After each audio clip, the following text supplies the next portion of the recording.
샬롬, 복된 화요일 아침입니다. 또 오늘 광복절인데요. 우리나라의 그러한 자유, 또한 억압에서의 그러한 벗어남, 이것이 우리들의 개인의 삶 가운데도 특별히 예수 그리스도로 말미암아 이루어지는 그러한 주님의 몸된 은혜가 우리 모두에게 가득히 넘치길 주님의 이름으로 축원합니다. 오늘은 로마서 13장 1절로 7절의 말씀, 복종 이 제목으로 말씀 나누고자 합니다. 어제는 우리가 맡김이라는 키워드를 잡았는데요.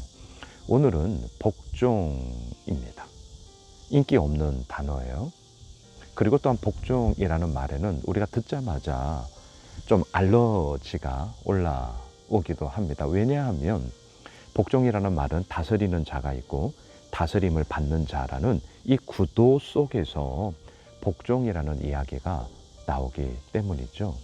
특별히 오늘 본문 로마서 13장 1절 이 말씀은요, 악용이 너무너무 쉽게 되던 말씀이었습니다.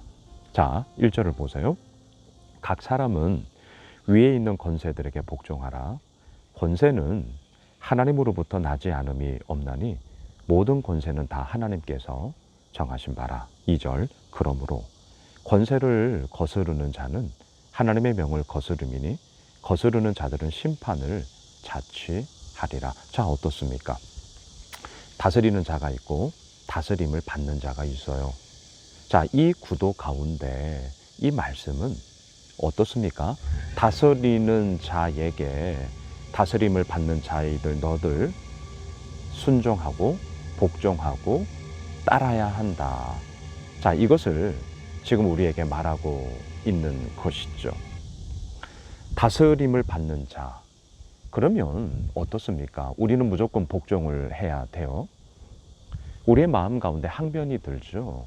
어떠한 항변입니까? 이게 뭐야? 라는 거죠. 자, 예를 들어 보시죠. 일제 강점기 치하 때 어땠습니까? 신사 참배에 대한 그러한 잘못됨의 이야기가 있었죠.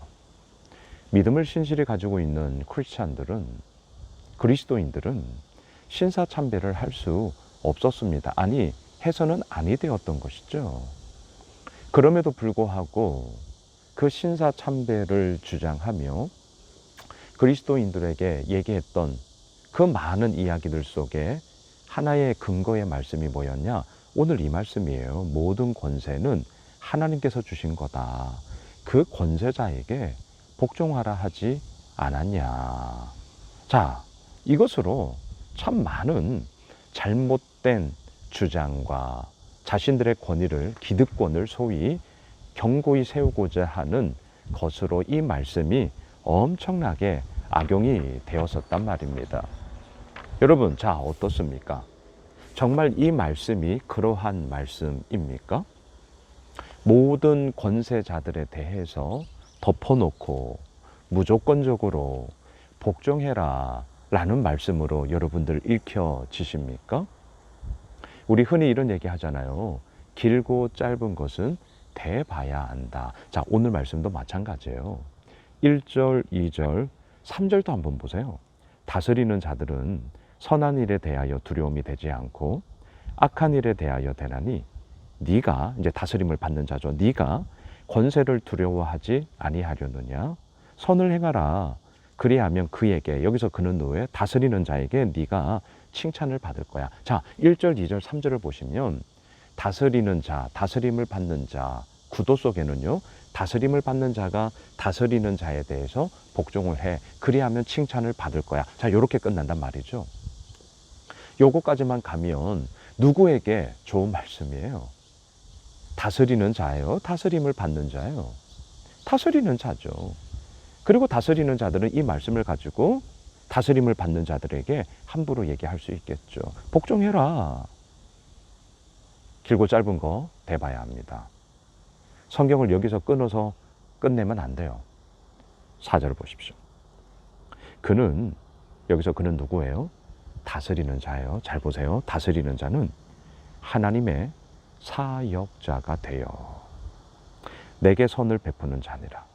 그러나 네가, 여기서 너는 다스림을 받는 자겠죠. 악을 행하거든 두려워하라. 그가 공연히 칼을 가지지 아니하였으니 곧 하나님의 사역자가 되어 악을 행하는 자에게 진노하심을 따라 보응하는 자니라. 자, 잘 보세요. 다스리는 자 역시 오늘 본문의 이 상황 속에서 반드시 그의 삶의 태도로 가져야 할 게 있습니다. 그게 뭔 줄 아세요?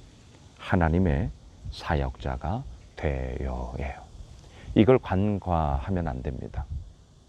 이걸 간과해버리면 오늘 이 말씀은요, 앞서도 말씀드린 것처럼 다스리는 자에게 복종하십시오.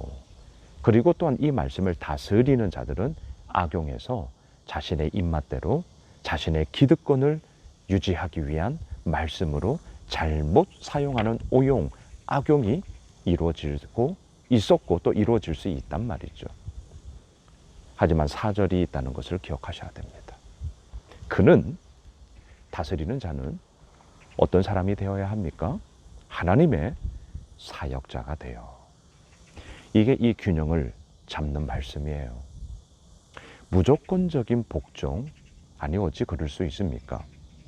뻔히 신사참배는 잘못되었다는 것을 아는데 어찌 모든 권세에 대해서 복종하라라는 말씀을 그 잘못된 상황 가운데 적용할 수 있단 말입니까? 또 어찌 그 말씀을 우리가 따를 수 있단 말입니까? 말이 안 되는 거죠. 따를 수 없는 거예요. 그런데 또한 어떻습니까? 그 다스리는 자는 누가 되어야 하냐고요? 하나님의 사역자가 되어. 하나님의 사역자란 누구입니까? 단지 목자를 의미합니까? 그렇지는 않죠. 하나님의 뜻하심, 하나님의 이루어 나아가시고자 함이 어디에 있을까? 우리는 때로는 잘 몰라요. 아니, 모를 때가 훨씬 많습니다. 그래서 어떻게 하는 거예요? 기도하는 거죠. 그래서 어떻게 하는 겁니까? 오늘처럼 말씀을 묵상하는 거죠. 날마다 하나님의 뜻을 구하는 자로 우리가 겸손히 엎드리고 서 있는 것이 우리가 응당해야 할 일 아니겠습니까? 그게 누구냐고요? 하나님의 사역자. 다시요. 그게 누구냐고요? 하나님의 사역자. 말씀을 정리하겠습니다. 사랑하는 예수 오미실 가족 여러분, 오늘 강복절입니다. 자유와 해방, 억압에서의 그런 벗어남, 우리나라의 너무나도 귀한 역사뿐만이 아니라 우리의 삶 가운데도 그렇게 계속 이루어져 나가는 하나님의 자유의 이야기가 펼쳐지길 원합니다. 다스리는 자로 계십니까? 하나님의 사역자가 되셔야 됩니다. 다스림을 받는 자로 계십니까? 우리 또한 하나님의 사역자가 되어야 합니다. 서로가 서로에게 예수 그리스도를 따르는 자로 복종하는 것이고요. 또한 서로가 서로에게 더욱더 하나님의 사역자가 됨으로 그 가운데서 이루어 나가시는 주님의 몸된 은혜가 온전하게 펼쳐지는 것. 이것이 우리들의 삶 속에 너무나도 귀한 영광스러움으로 나타나게 될 것입니다. 오늘 그러한 주의 복된 한 날 되시길 주님의 이름으로 축복합니다. 기도하겠습니다. 하나님 감사합니다. 하나님의 이루어 나아가심이 오늘 우리들의 삶 가운데 있습니다. 그 주님만을 향하여 하나님의 사역자가 되어 주님을 온전히 섬기며 서로가 서로를 향하여 복종하며 그렇게 서로가 빚어가는 주님의 몸된 은혜를 더하여 주시옵소서. 예수님의 이름으로 기도드리옵나이다. 아멘. 오늘 말씀 붙잡고요. 우리 가지고 있는 기도 제목 가지고 계속해서 함께 기도하겠습니다.